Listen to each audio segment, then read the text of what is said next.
Okay, so over the next few weeks, I want to keep looking at free response questions, kind of try to give us our best attempt at a simulation of what the AP exam would look like. I think we have 3 weeks from this Friday. So I'm kind of digging through past AP exams that, obviously there's no multiple choice questions. Those can be helpful to us conceptually, and I will use those, especially for you to practice and interact with me to gauge, maybe concepts that we're misunderstanding. But generally what I want to do is try to put together some ed puzzles that you can do daily, where we walk through a free response question, because it's supposed to be 2 free response questions.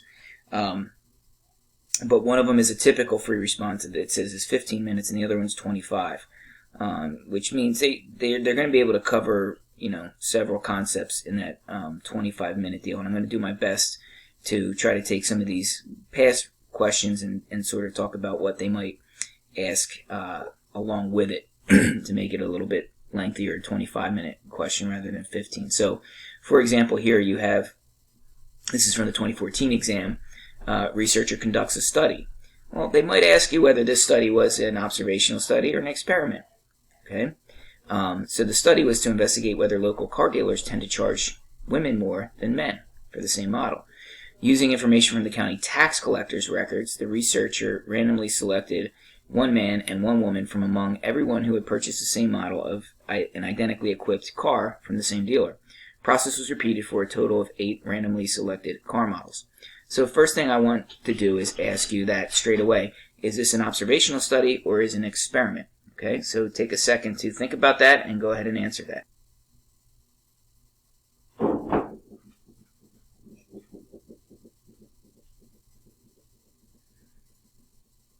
Okay, so our litmus test, if you recall, for an experiment is that a treatment is imposed. The other piece that we have here is that they took information from the tax collector's records. That should be a giveaway to you that this is an observational study. It's not an experiment, right? They didn't impose a treatment here. It's an interesting study, but at the end of the day, it's an observational study. Okay, so this is definitely an observational study, and the reason there is there's no treatment imposed. You don't have any treatment that was applied to particular subjects in this group. Doesn't mean it's meaningless, but if we wanted to establish causation, right, we need an experiment. We have to assign a treatment so that we could say that gender is really the only factor that is affecting what's happening with the purchase prices of these cars. All right, so moving on, we have several layers of data here. What's happened here is we have car model 1. Who knows what that is? Maybe it's a Hyundai Accent. Okay, car model 2, maybe that's a Honda Civic. And car model 3, maybe it's a Camaro. It doesn't matter what these car models are, but it's the same model. Okay, so this particular woman purchased car model 1 for $20,100. And then a man purchased the same car model for $19,580. Okay, that's all we know. But now they add another layer to it. They found the difference between those two. So what we found was when we subtract them, and we want to pay close attention to what's happening up here, it's woman minus man, right? So 20,100 minus 19,580 is $520. So what that means is that the woman paid $520 more than the man. In the next car model, the man paid $100 more. In car model 3, the woman paid $900 more, and so on. So we have several things happening here, several lists. Then down at the bottom, they give us our summary. They gave us the average price that women paid for cars, right, regardless of model, the average price men paid, and the standard deviation to accompany that. Okay. Then what they did was they found the difference, right? They took the average difference between what the man paid and the woman paid. Okay, so they took these differences and averaged them, and then they also give us the standard deviation of those differences. Okay, so all of those statistics, and then they're also being pretty helpful for us. They're doing a lot of heavy lifting for us, and that's something I want you to notice. I know a lot of times I say, oh, when they give you a list of numbers, put it in your calculator immediately. And I think in this particular instance, we could get away with not doing it, because if we notice, we can see they've already done all that for us. They found the one variable stats. Like, why would I put these lists in my calculator? Well, maybe I'd want to find mean and standard deviation. Maybe I want to make graphs. They did all that for us already. Here's a dot plot of the women's prices, dot plot of the men's. They're not too terribly different. Okay, they appear to be very, very similar, more than they are different. And then the third dot plot is the differences, right? That's that third list of differences. Okay, so now we get to the $1,000,000 question: do the data provide convincing evidence that, on average, women pay more than men? So as soon as you see that, do they provide convincing evidence? It's not a yes or no question. I mean, ultimately it is, but this is asking you to conduct a significance test, start to finish. So if you have your hypothesis test template handy, and last week I emailed you the hypothesis test template, the confidence interval template, and then also my ultimate, I call it cheat sheet or no cheat. It's not, obviously not cheating, but going to be helpful to have all that right at your fingertips as you work through any questions that they might want to give you. So this is going to be a hypothesis test. So my next question, and we'll insert that here, I'll let you answer it. What kind of test are we going to do here? I'm going to give you 4 options, okay? We've worked on this a number of times, okay? I'm going to give you 4 options for possible tests, right? For like, is this a 1 proportion Z test? Is this a 2 sample T test, right? It looks like I have 2 samples here, men and women. So the 2 sample T test. Is it just a T test for matched pairs, right? Because they have pair differences. What kind of tests should we do? Give that a shot and tell me what your answer is, okay?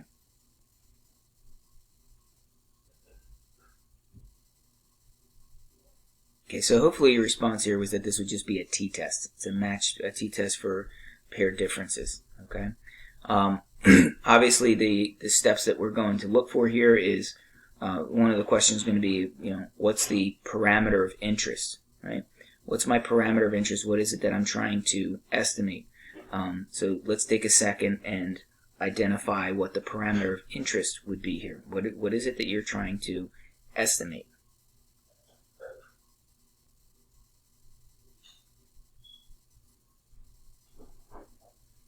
Okay, so hopefully you chose the mu sub d. I mean, if you want to call it mu sub d, you'll type it on your own. But it's the true mean of the differences in amount paid per car, woman minus man. Okay, that's our parameter of interest. We're going to check conditions for inference. It does say that these were randomly selected, so that's going to be sufficient for our SRS. We just put that in quotes, that it was laid out in the narrative. As far as the condition for normality, we don't need to make a box plot because they already did it for us. They did a dot plot. I don't see any huge gaps or outliers in the dot plot. I mean, it's a small sample. It's only 8, but it doesn't appear to be terribly skewed. If you wanted to, you could make a box plot if it made you feel better about it. You just take the 8 numbers that they give you here and put them in a box plot. Oops. And then you could see there's no skewness or outliers. But so small sample, 8, that means we use the t-distribution, and we should be safe with that. Certainly there's more than 80. We've sampled less than 1/10 of the population of cars sold. If you want to mention the 10% rule, our sample size, we would like that to be less than 1/10 of the whole population of interest. So we're ready to move on to our test. So we stated our null and our alternate hypothesis. Actually, I didn't write that out, right? So let me write out what your null hypothesis would be and your alternate hypothesis would be. So one of the things that we want to pay attention to here is that in the narrative, did they give us any indication of whether there's a direction here? And it does say up here in the narrative, do they charge women more than men?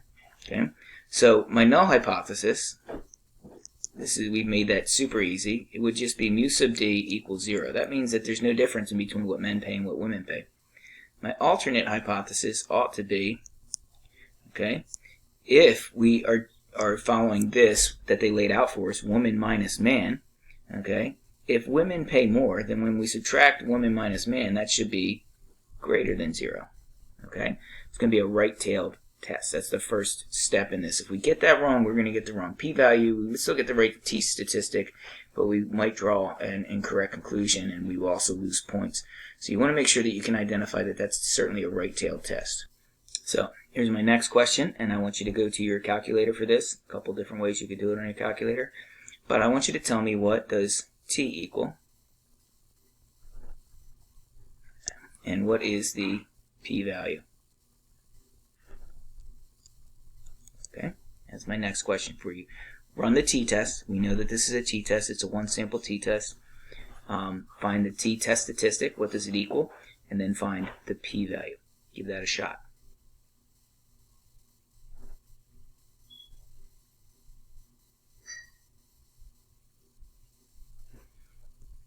Okay, so I'm going to jump over to my calculator with you. Again, you could put the lists in, but I think we can make our lives easier here if we go to Stat and Test.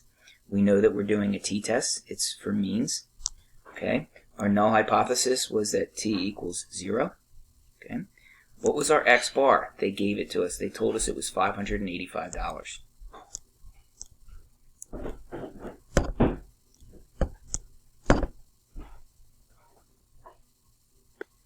Okay, so our sample mean was 585. Our standard deviation they gave us was 530.71. Okay, and was not 2,202. There were only 8 paired differences.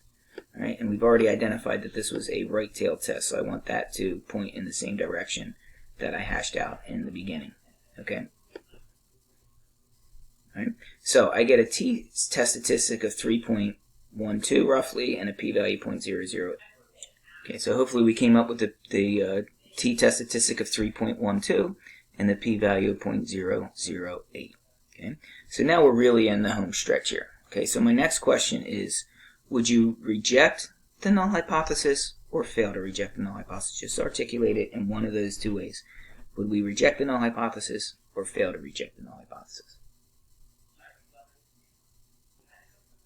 So the p-value is 0.008. That's less than 0.01. They never gave us a level of significance here. If we look at it, it just says to provide significant evidence. But whether we used alpha 0.05 or alpha equals 0.01, the correct decision here would be reject the null hypothesis.